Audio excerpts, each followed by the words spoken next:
Welcome to the NewsHour. Two federal judges ruled today that the Trump administration must continue to pay for SNAP benefits during the government shutdown using emergency funds that were set aside earlier by Congress.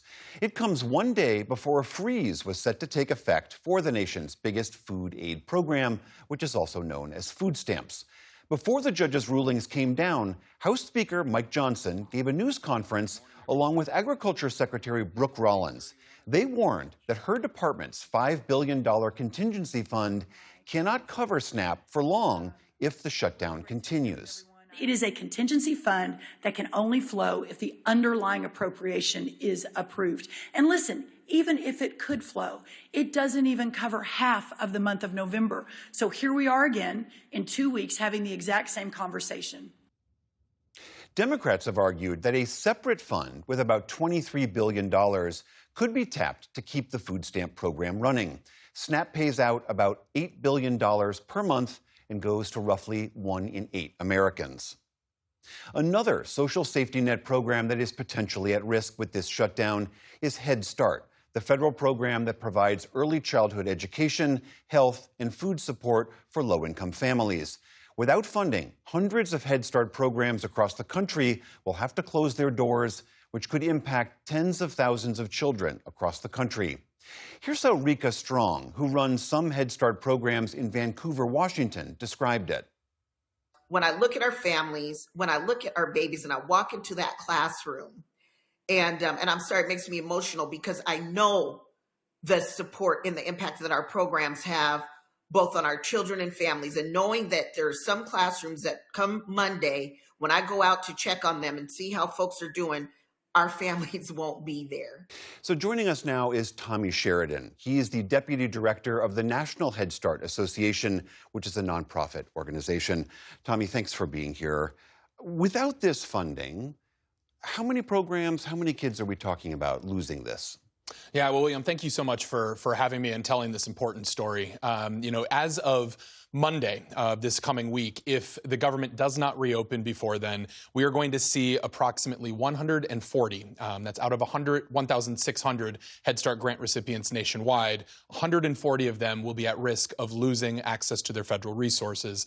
That is a total of 65,000 children and families that those programs serve. Can you remind us, for people who are not familiar with the program, what Head Start does for families and kids? Yeah, a lot of folks think of Head Start as a preschool program, which it is, but it's so much more than that. Head Start truly is a place where some children, it's the place that they are able to access nutritious meals. It's where they get connected to health services, dental services.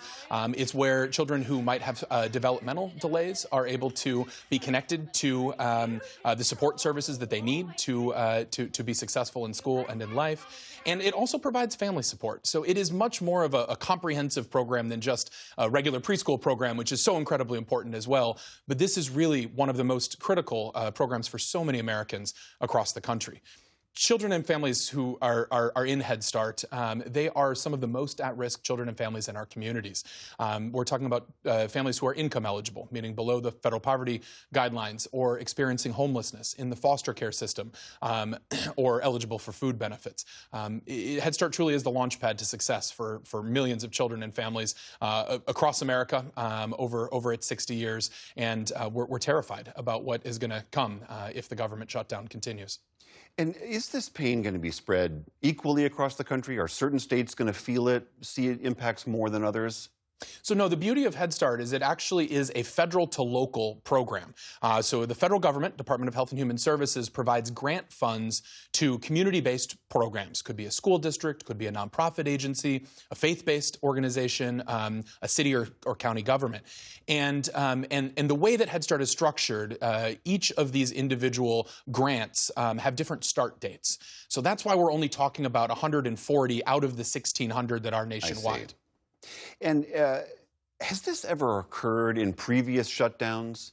Yeah, the last shutdown that's comparable was during the Obama administration back in 2013, and that's because of the timing. This shutdown occurred at the start of the federal fiscal year, starting on October 1st. That's why programs are in such a difficult position. There has been no funds appropriated by Congress or the president to date in this fiscal year. That was the same back in 2013.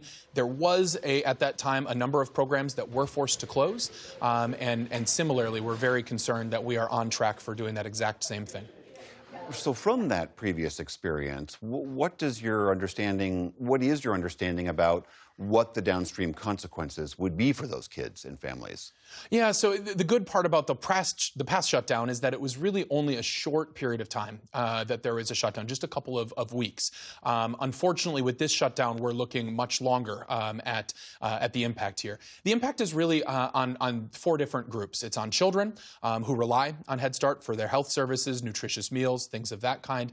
It's on families who rely on Head Start to be able to work their multiple jobs or go to school, be in a trade school, whatever that may be. Because it's like in some ways, childcare of sorts. It is childcare for a lot of these families, and it's a reliable childcare that provides these extra services that a lot of families really rely on. There's also, of course, the staff that work in Head Start programs who are highly trained professional individuals who oftentimes are at the lowest of our of salaries across the United States of America. Early childhood sector is one of the lowest paid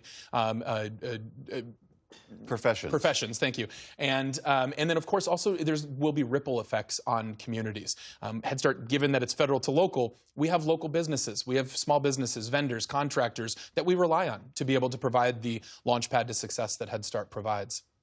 All right, Tommy Sheridan of the National Head Start Association, thank you so much for being here. Thank you for having me.